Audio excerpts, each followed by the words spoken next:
Les grandes civilisations du passé ont posé les fondations de notre monde moderne. Nul n'ignore que les Égyptiens, les Grecs et les Romains étaient de remarquables ingénieurs et de brillants inventeurs. Mais la plupart des livres d'histoire passent sous silence toute une période au cours de laquelle un certain nombre de grands esprits ont véritablement révolutionné le domaine de la connaissance scientifique et technique. Une période considérée comme l'âge d'or du progrès technologique en Orient.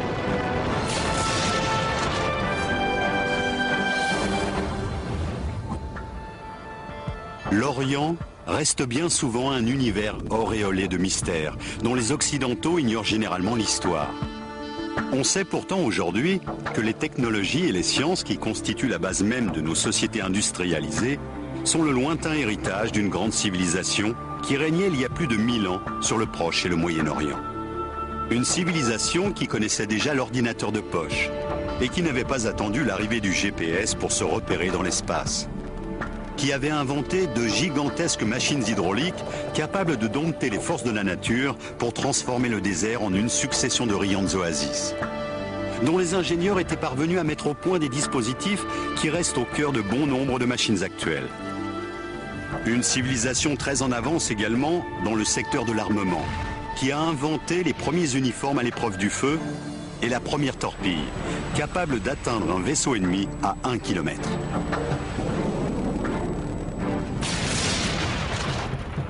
L'effondrement de l'Empire romain marque un grand tournant pour la civilisation occidentale.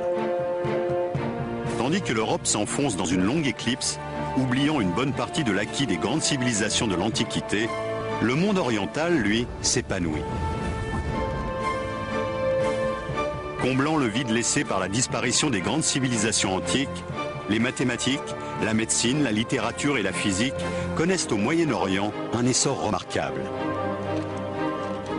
L'évolution qu'a connue la société pendant les 500 ans, qui du 8e au 13e siècle constitue l'âge d'or de la culture islamique, nous oblige aujourd'hui à revoir l'idée que nous nous faisons de l'histoire ancienne.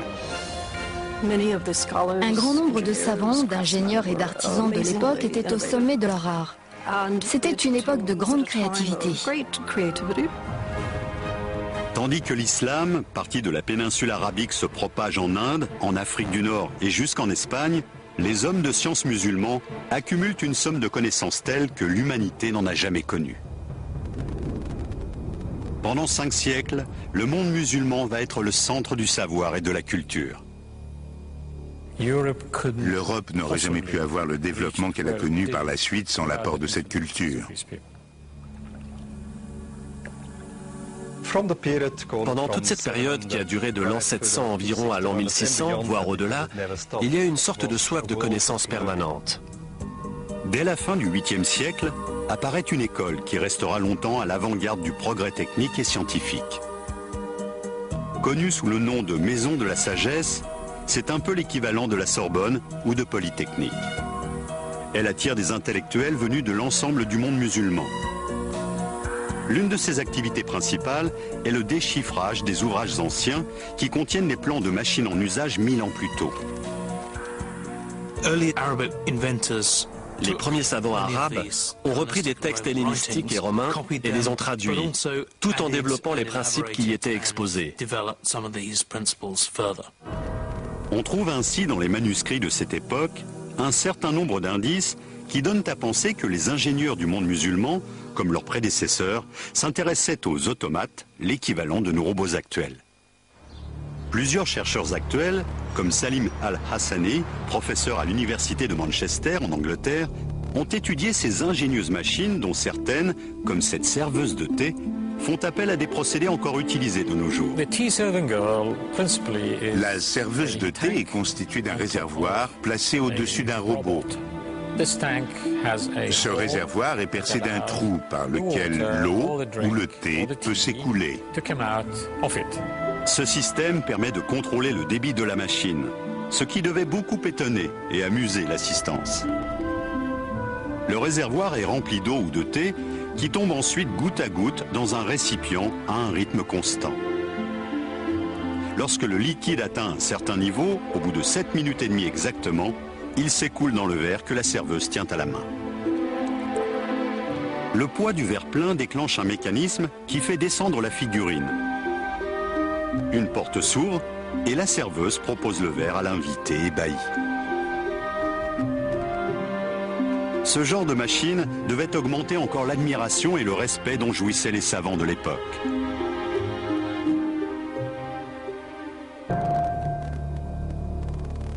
Au vu des textes anciens et des données archéologiques dont nous disposons, les savants de l'âge d'or de la culture musulmane auraient inventé rien moins que le premier ordinateur de l'histoire de l'humanité. Des fouilles sous-marines entreprises au début du XXe siècle au large de l'île grecque d'Anticythère ont permis de mettre au jour les vestiges d'une petite merveille de la technologie du monde antique. Fabriqué autour de l'an 100 avant notre ère, le mécanisme d'Anticythère serait, de l'avis des spécialistes, un calculateur analogique, véritable prototype de l'ordinateur. Cette machine à engrenages a contraint les historiens à revoir totalement l'idée qu'ils se faisaient des connaissances technologiques dans le monde antique. Bien que le mécanisme d'Anticythère ait été examiné par les plus grands spécialistes, son fonctionnement exact reste un mystère. Heureusement, certains ouvrages arabes du Moyen-Âge contiennent des indices qui permettent de formuler des hypothèses. On a ainsi retrouvé dans un manuscrit du Xe siècle, attribué à un astronome du nom d'Al-Biruni, le croquis d'un calendrier à engrenages. La machine d'Al-Biruni permettait, grâce à un système très élaboré, de suivre les mouvements des astres du système solaire. Composé de 8 roues dentées en bronze, ce mécanisme est en soi une véritable prouesse technologique. Tous les cadrans étaient réglés sur la bonne position astrologique avant la mise en service de la machine. Chaque jour, on avançait l'aiguille principale d'un cran, ce qui mettait en action l'ensemble des engrenages, modifiant successivement les indications relatives au Soleil, à la Lune et aux phases de la Lune. Les roues dentées étaient réalisées avec une telle précision que la machine permettait d'indiquer très exactement les jours, les mois et les années. Les savants du monde musulman avaient-ils connaissance du mécanisme d'Anticythère? Possédaient-ils les compétences nécessaires à la fabrication d'instruments aussi complexes? Un livre, écrit au XVIe siècle par un homme de science de l'époque, Taqi al-Din, décrit une mystérieuse machine qui serait, selon les spécialistes, un système hydraulique d'un type particulièrement ingénieux et élaboré. Actionnée par la force de l'eau, cette pompe monobloc à 6 cylindres semble sortir tout droit des bureaux d'études du XXe siècle et n'a rien à envier à une machine moderne. Un modèle réduit de cet engin a été réalisé à Dubaï. Cette maquette représente la pompe à 6 cylindres de Taqi al-Din. Il s'agit d'une machine hydraulique, actionnée par une grande roue. Cette roue est reliée à un axe, qui est en fait un arbre à cames, muni de 6 cames différentes. Chaque pièce de bois est lestée à son extrémité par une sphère. Chaque came actionne à son tour un levier constitué d'un bras fixé en son centre et aboutissant à un piston vertical. Une masse de plomb est fixée à l'extrémité supérieure de chaque piston, qui est équipé en bas, dans le cylindre, d'une valve à clapet. La roue tourne et chaque bras de levier est actionné successivement par les cames. L'eau est remontée à la surface par le piston à valve. Lorsque le levier est libéré, le poids vient appuyer sur le piston et l'eau est évacuée vers le système de distribution. La machine de Taqi al-Din est le fruit d'une évolution remarquable qui part d'une invention des frères Banu Moussa au début du IXe siècle et passe par les améliorations apportées un peu plus tard par le grand ingénieur Al-Jazari. Mais la civilisation musulmane du Moyen-Âge n'a pas seulement produit des mécanismes ingénieux et des instruments sophistiqués. Les savants et les inventeurs de l'époque ont également créé des machines automatiques géantes, destinées à assurer la survie de millions de personnes. Des machines basées sur des technologies qui ne referont surface que 500 ans plus tard.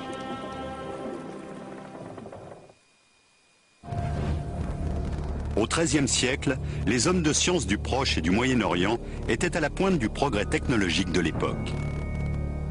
Les machines inventées pendant l'âge d'or de la civilisation musulmane étaient fondées sur des concepts complexes et révolutionnaires. Un homme fait notamment figure de géant dans ce domaine. un homme dont le rôle déterminant dans l'histoire de la science est pourtant largement méconnu en Occident. Il s'appelle Al-Jazari et il est l'auteur d'un traité qui fait la somme des compétences des ingénieurs orientaux. Sans son livre de la connaissance des procédés mécaniques, dans lequel il décrit les grandes inventions de son époque, 500 ans de progrès technologiques seraient tombés dans l'oubli.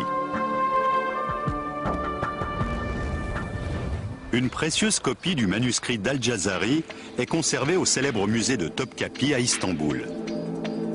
Écrit en 1206, cet ouvrage contient les plans de nombreux dispositifs qui sont aujourd'hui encore à la base de l'ingénierie moderne. Al-Jazari était originaire du nord de l'Irak. C'était un ingénieur extrêmement doué qui a vécu à la charnière du XIIe et du XIIIe siècle. Al-Jazari habitait l'une des régions les plus chaudes de la planète. Il était donc particulièrement sensible au problème de l'approvisionnement en eau. Il s'est tout naturellement consacré à la mise au point d'une série de machines extraordinaires dont le but était de faciliter la vie des hommes et des femmes qui peuplaient ces contrées souvent arides. On trouve ainsi, parmi ses inventions les plus remarquables, plusieurs systèmes destinés à remonter l'eau des profondeurs de la Terre. Le plus étonnant, c'est que bon nombre de ces machines fonctionnaient déjà sur les principes que ceux qu'on applique actuellement. Il est parti des techniques traditionnellement utilisées pour puiser l'eau et il a cherché à les améliorer. Jusqu'alors, la plupart des systèmes de pompe, comme le chadouf, fonctionnaient grâce à la force de l'homme ou de l'animal. Le génie d'Al-Jazari a consisté à remplacer cette force par des mécanismes entièrement automatiques, utilisant l'eau comme source d'énergie. L'une de ses inventions les plus singulières est connue sous le nom de système de pompage numéro 3. On a longtemps cru que cette machine compliquée n'avait jamais existé, qu'il s'agissait uniquement d'une idée sortie de l'imagination du grand homme. Mais une récente découverte tente à prouver le contraire. On a en effet retrouvé à Damas, en Syrie, les vestiges d'une roue à eau qui fonctionnait manifestement selon les principes définis dans le manuscrit d'Al-Jazari. Al-Jazari était un constructeur extrêmement doué. Il ne se contentait pas de décrire des machines, il les construisait vraiment. Réalisée au XIIIe siècle, cette machine hydraulique a fonctionné pendant plus de 700 ans. Une belle preuve de la qualité de sa conception. Elle a notamment servi à alimenter en eau un hôpital du quartier jusque dans les années 1970. Al-Jazari revenait souvent sur son travail, améliorant sans cesse ses plans. Ce remarquable dispositif est une application concrète de son troisième projet de système de pompage. Il fait appel à un système complexe d'engrenage que l'on retrouve souvent ailleurs dans son œuvre. Dans son livre, Al-Jazari explique que son système de pompage fonctionne théoriquement avec une série de palettes creuses.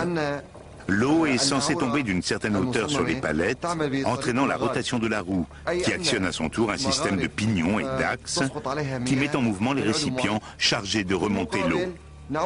Cette machine fonctionne selon les mêmes principes de base, sauf que l'énergie n'est pas produite par une chute d'eau verticale, mais par la force horizontale du courant. Actionnée par des pièces de bois horizontales, la roue tourne, entraînant un ensemble d'engrenages et de pignons qui permettent de faire monter l'eau dans la tour. L'eau était ainsi acheminée jusqu'au sommet de l'édifice, à une douzaine de mètres de hauteur. 3 pièces de bois qui faisaient partie du dispositif ont été conservées. Une grande roue dentée horizontale était couplée avec une autre roue dentée, verticale celle-là, qui entraînait un ensemble de chaînes et de seaux reliés à une poulie. L'eau était ainsi montée par les seaux jusqu'au sommet de la tour, où elle était déversée dans un aqueduc directement relié à l'hôpital voisin. Cet ensemble, étonnamment bien conservé, est un bel exemple de réalisation technologique ancienne destinée à améliorer le quotidien de la population.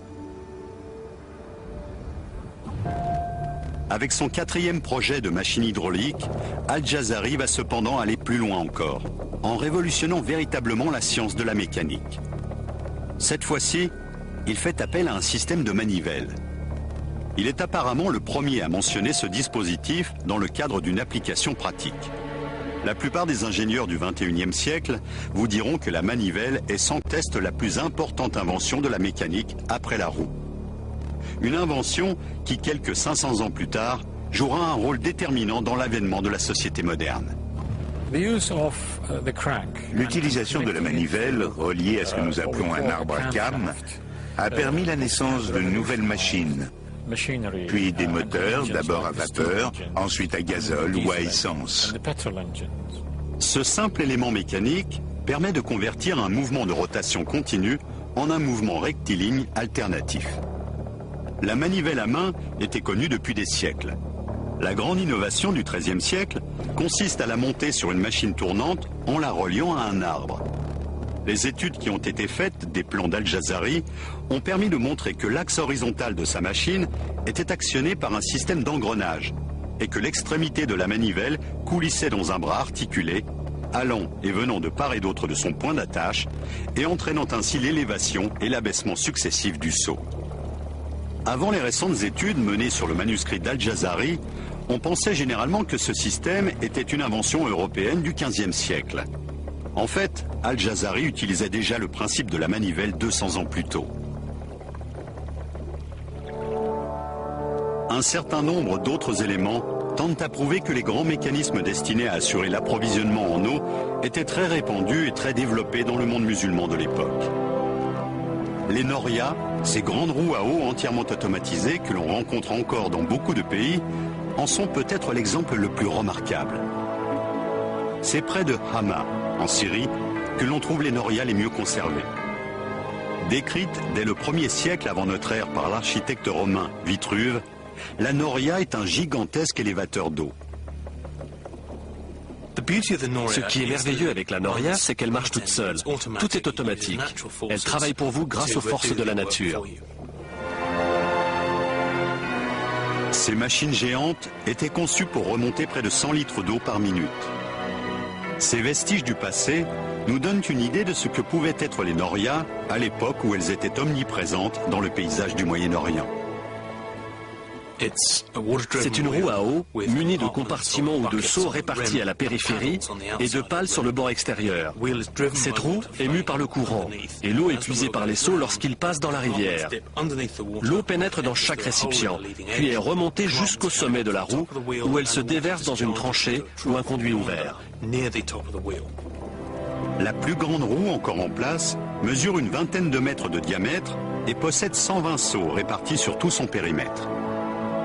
Les plans étonnants que nous a laissés Al-Jazari et les magnifiques roues à eau géantes qui continuent de tourner ici ou là dans certains pays musulmans témoignent de l'extraordinaire développement technologique que ce monde connaissait au Moyen-Âge. Il existe cependant bien d'autres machines nées en Orient dont certaines étaient tellement en avance sur leur temps que les historiens ont longtemps douté qu'elles aient jamais existé.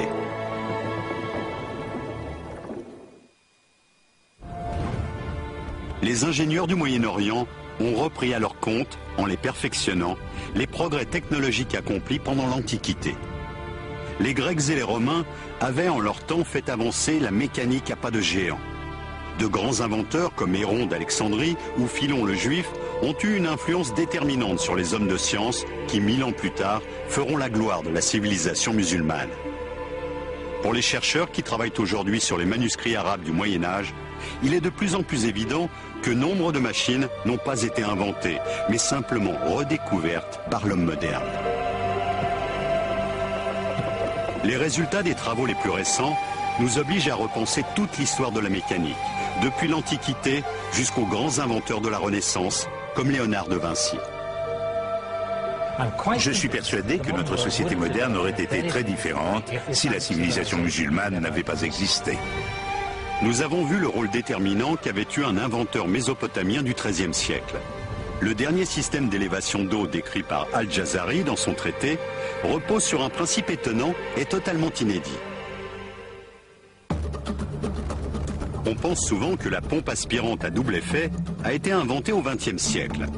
En réalité, elle est née quelques 700 ans plus tôt. Al-Jazari s'est inspiré des travaux de ses illustres prédécesseurs, du grec Ctésibios d'Alexandrie par exemple, qui vers le IIIe siècle avant notre ère s'est intéressé au principe de la pompe aspirante. Au musée technologique de Thessalonique, des ingénieurs ont reconstitué la pompe de Ctésibios à partir de manuscrits anciens. Étonnamment, ce système est encore en usage plus de 2000 ans après sa conception dans le nord de l'Europe. Voici la pompe de Ctésibios. C'est une pompe à eau à 2 temps. Elle est constituée de 2 cylindres, chacun contenant un piston muni d'une valve dans sa partie basse. Les pistons sont actionnés au moyen de ce levier. Lorsque le piston monte, il expulse l'air contenu dans le cylindre qui est remplacé par de l'eau. Les 2 pistons montent et descendent alternativement, ce qui assure un débit d'eau constant.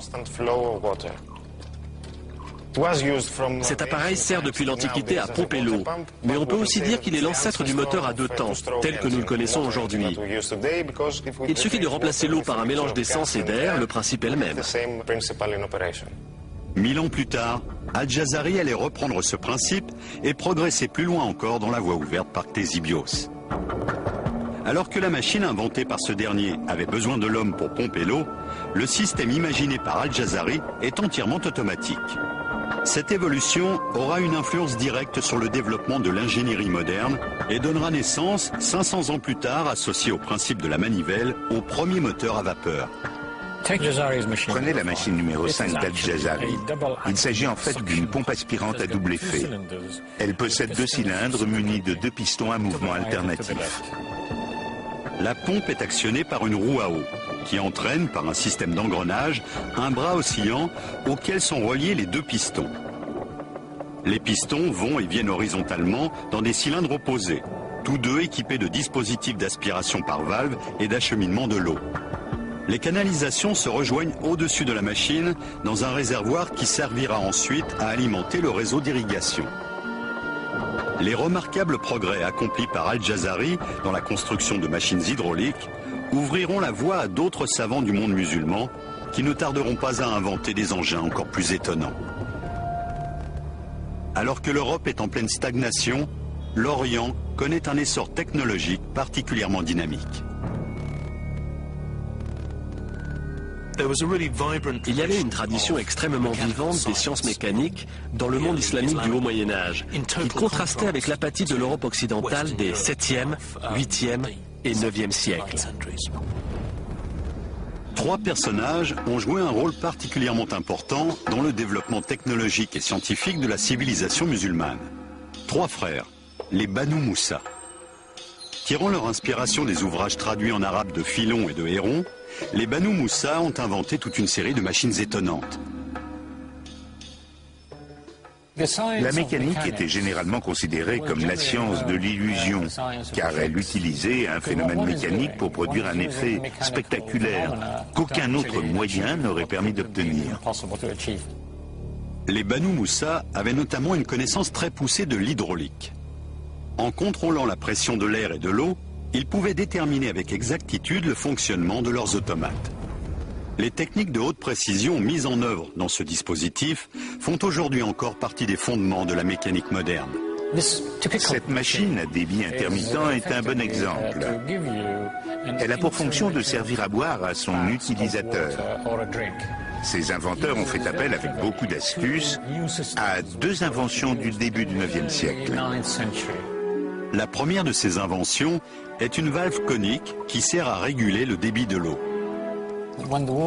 L'eau située dans le réservoir du haut passe par un trou aménagé au fond, comme vous pouvez le constater.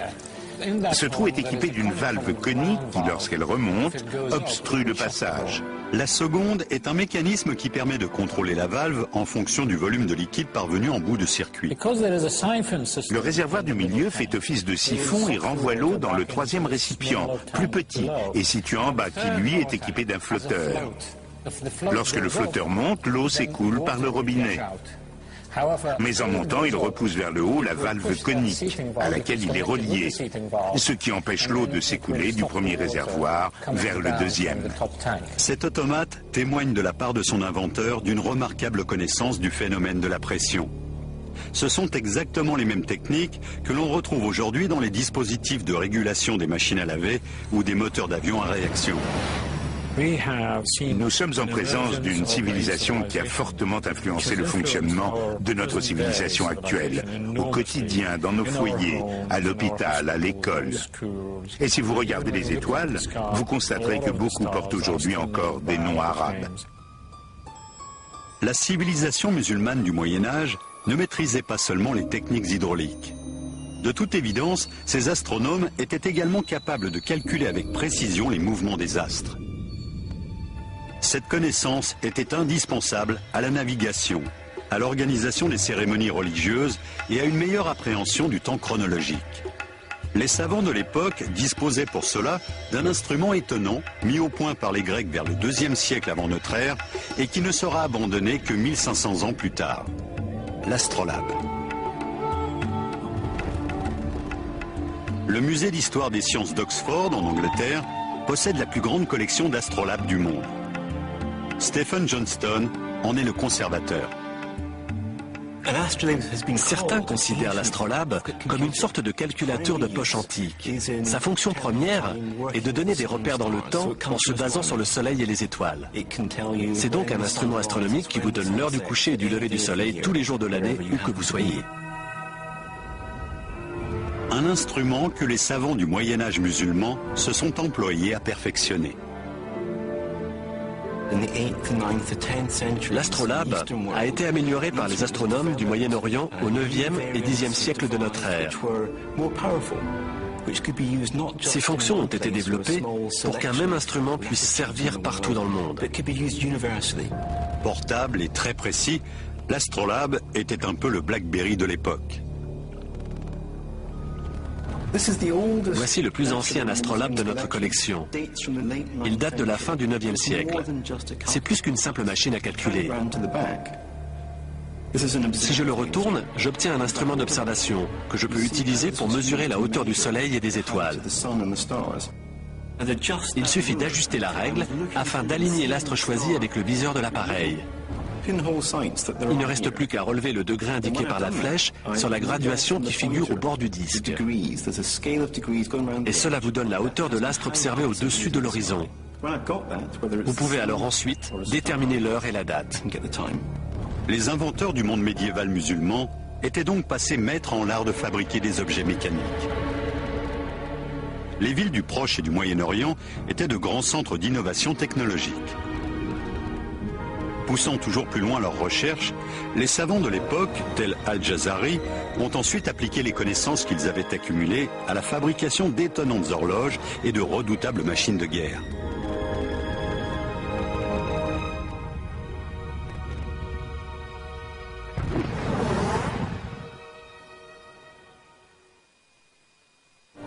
Les travaux des savants du monde musulman du Moyen-Âge ont débouché sur la mise au point de technologies sans lesquelles le monde moderne serait bien différent de ce qu'il est aujourd'hui. Le grand inventeur Al-Jazari expose ainsi dès le XIIIe siècle, dans son livre de la connaissance des procédés mécaniques, les grands principes de mécanique qui préfigurent l'avènement de la société industrielle. Cet ouvrage est un précieux témoignage de l'état d'avancement des connaissances technologiques à une période méconnue de l'histoire de l'humanité. Il décrit en détail une cinquantaine de machines différentes, chaque présentation pouvant ainsi servir de mode d'emploi aux ingénieurs de l'époque désireux de construire ces engins souvent compliqués. Nous avons demandé au modéliste britannique Richard Windley de réaliser la réplique d'une des machines automatiques d'Al-Jazari qui fait appel à une bougie pour calculer avec précision le temps écoulé. Il précise dans quelle matière la bougie doit être faite, ses dimensions exactes, et même la nature de la mèche à utiliser. Al-Jazari décrit 4 horloges à bougie dans son traité, faisant preuve d'un raffinement inégalé en ce domaine. Le système est actionné par la lente combustion de la bougie, qui raccourcit peu à peu, faisant ainsi bouger grâce à une série de poulies et de câbles, une aiguille sur un cadran qui permet de lire l'heure. La journée islamique était divisée en unités de durée inégale. L'heure diurne n'avait pas la même durée que l'heure nocturne, ce qui complique la tâche. La solution est pourtant d'une simplicité déconcertante. À mesure qu'elle se consume et que la cire fond, la bougie est poussée vers le haut et monte donc progressivement. Ce plomb va par conséquent descendre à la même vitesse, en tirant sur ce cordon, qui s'enroule ici autour d'une poulie, elle-même montée sur un axe. Cet axe est relié à l'aiguille du cadran sur lequel on peut ainsi lire l'heure. Cette horloge minutieusement construite fait également appel à un autre mécanisme simple que l'on retrouve aujourd'hui dans de nombreux foyers.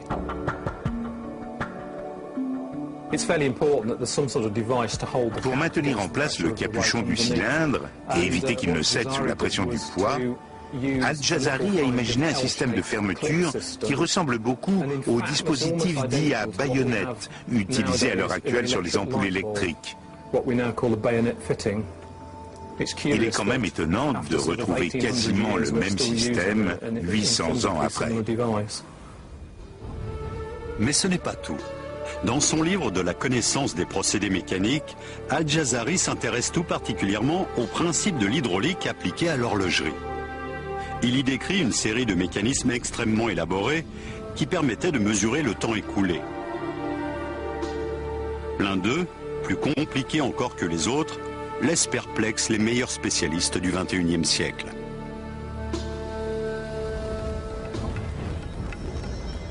Il s'agit de l'horloge de l'éléphant. On en trouve aujourd'hui une réplique grandeur nature dans le centre commercial Ibn Battuta de Dubaï. Il a fallu plus de 11 000 heures de travail à quelques 150 experts pour réaliser ce monument de 7 mètres de haut pour un poids de 7 tonnes.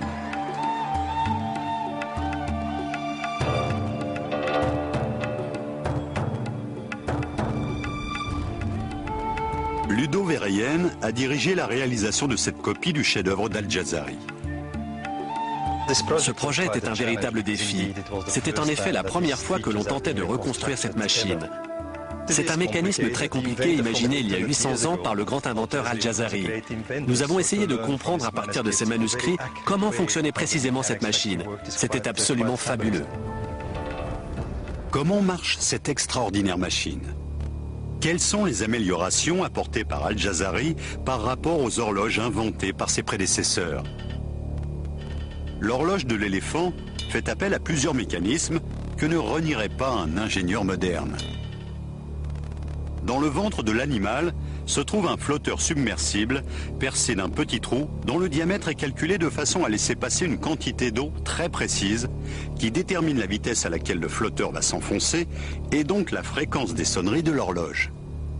En coulant, le flotteur déclenche un mécanisme qui entraîne à son tour toute une série de mouvements permettant finalement à la machine de donner l'heure en sonnant. Le flotteur est ensuite sorti de l'eau et vidé de son contenu. Il remonte à la surface et le même processus redémarre. L'horloge comporte plusieurs automates qui égrènent les heures par un coup de cymbale ou le chant d'un oiseau.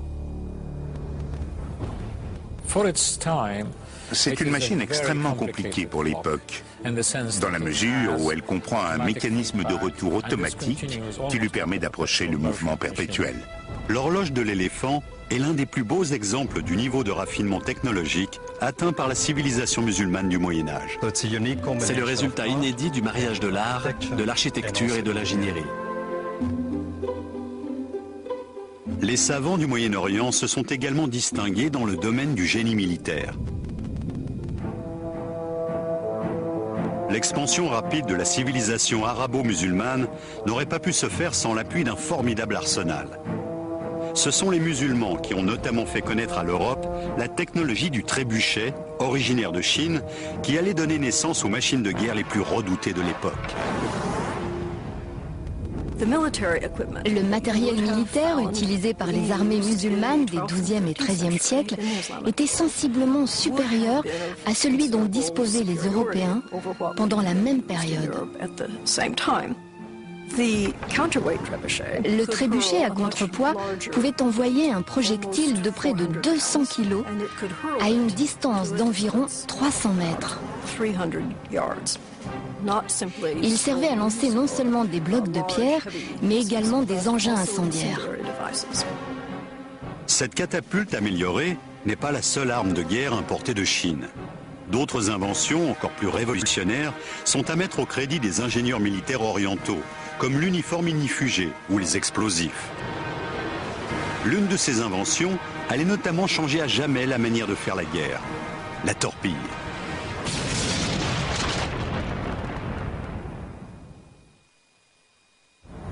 Les ingénieurs et les savants du Moyen-Orient ont beaucoup contribué au perfectionnement de technologies remarquables en s'inspirant des avancées qu'avait connues la science pendant l'Antiquité. Mais ils ont mis le même talent et la même imagination à concevoir des armes de guerre aussi ingénieuses que terrifiantes. Ils se sont notamment attachés à améliorer l'usage de la poudre à canon en la raffinant. La poudre était fabriquée selon une recette qui faisait appel à des ingrédients naturels disponibles en quantité, comme le charbon de bois et le salpêtre. En mélangeant ces composants relativement inoffensifs, vous obtenez un produit qui va être au centre de toutes les guerres pendant près de 1000 ans. La poudre a été inventée en Chine, mais au début, elle n'était pas suffisamment explosive pour avoir un effet décisif sur le champ de bataille. Il semble bien que la formule qui a permis d'en faire une véritable arme de guerre ait été mise au point par les chimistes du monde musulman. C'est seulement au XIIe et au XIIIe siècle qu'on commence à obtenir des mélanges suffisamment élaborés pour permettre la propulsion de fusées, de torpilles ou de projectiles tirés par des canons et par des armes à feu telles que nous les connaissons aujourd'hui. Et c'est Hassan al-Rama qui, le premier, a précisé par écrit la manière de fabriquer cette poudre. Hassan al-Rama a rédigé au XIIIe siècle un traité de génie militaire dans lequel il donnait notamment plusieurs recettes de poudre à canon. Ces travaux étaient manifestement si avancés que les historiens sont aujourd'hui obligés de revoir nombre de leurs hypothèses. Certains chercheurs pensent en effet avoir trouvé dans son ouvrage les plans de la première fusée spécialement conçue pour la guerre. Il énumère 22 recettes de poudre à fusée et décrit plusieurs modèles de missiles. C'est le véritable père de la technologie des fusées. À la même époque, les ingénieurs militaires orientaux mettent au point une autre arme capable de tirer parti des propriétés de la poudre, le canon.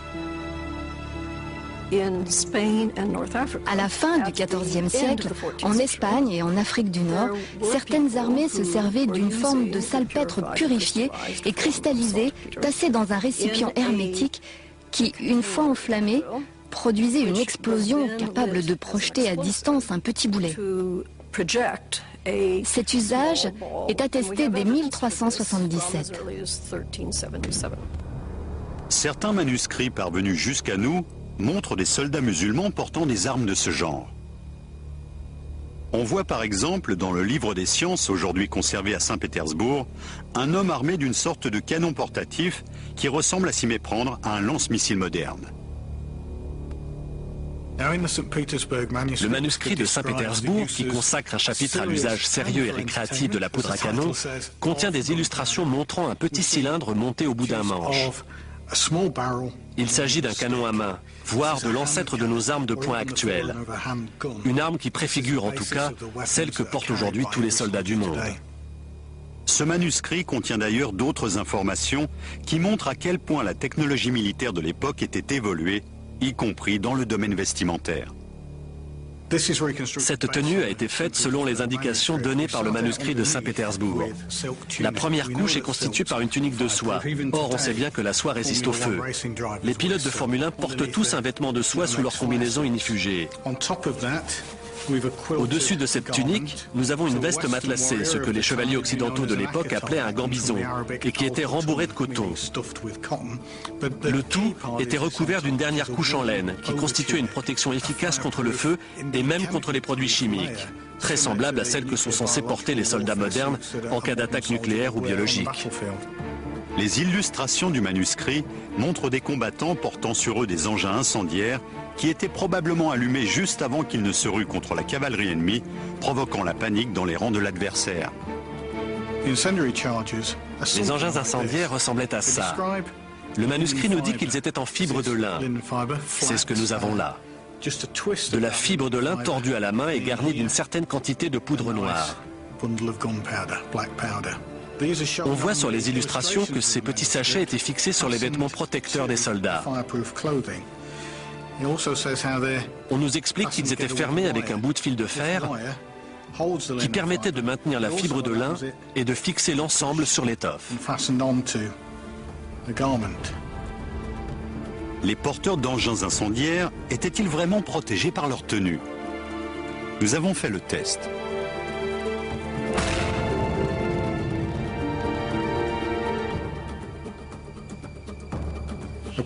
Pendant une charge, des centaines de pétards de ce type devaient exploser simultanément, ce qui devait affoler les chevaux.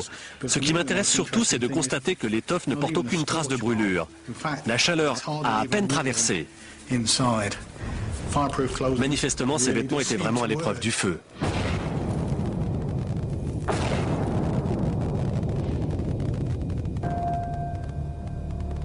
La récente découverte dans des textes anciens d'une autre invention redoutable a considérablement modifié l'idée que se faisaient les historiens des méthodes de guerre de l'époque. Il existe un certain nombre de similitudes entre les technologies militaires du Moyen-Âge et celles d'époques plus proches de nous. Je pense en particulier à un engin qui ressemble fort à une torpille. Ce curieux objet, qualifié d'œuf mobile qui s'enflamme par les auteurs de l'époque, serait en effet la première torpille de l'histoire de l'humanité. C'est une arme destinée à couler les navires. Contrairement à une torpille moderne, elle ne se déplace pas sous l'eau, mais sur l'eau. Les ingénieurs militaires de la civilisation musulmane médiévale avaient-ils vraiment les moyens de fabriquer de telles armes? Nous pensions jusqu'à présent que la torpille était une invention du 19e siècle.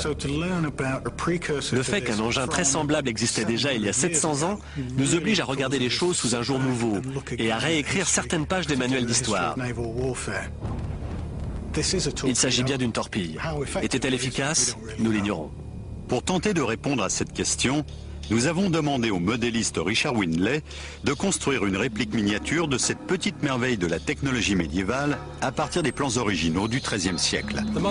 Cette maquette a été fabriquée d'après les illustrations d'un manuscrit musulman datant à peu près de l'année 1220.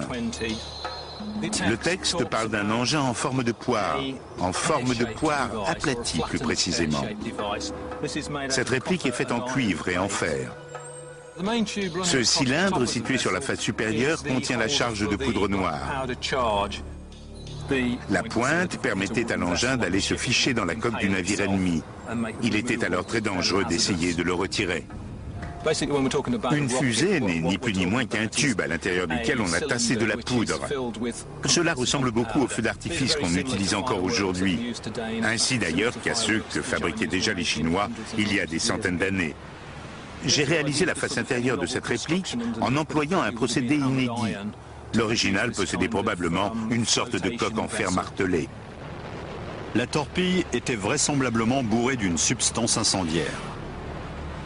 Destinée à semer la panique dans la flotte ennemie, elle devait également provoquer des dégâts importants.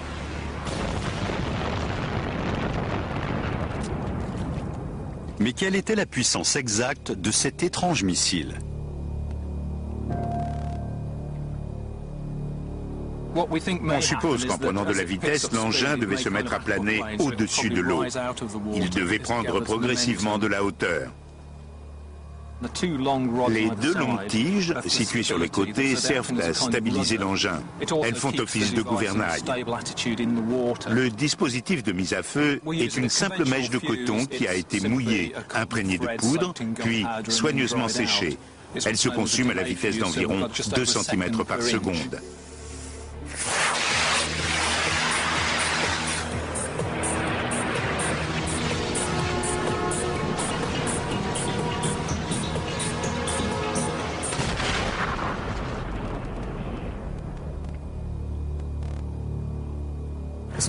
Superbe, c'est vraiment génial. Ces gens-là étaient parfaitement capables de fabriquer des armes redoutables. Il est donc faux de croire qu'après la chute de l'Empire romain, l'humanité s'est enfoncée dans une période d'obscurantisme et a oublié toutes les grandes découvertes qui avaient été faites pendant l'Antiquité.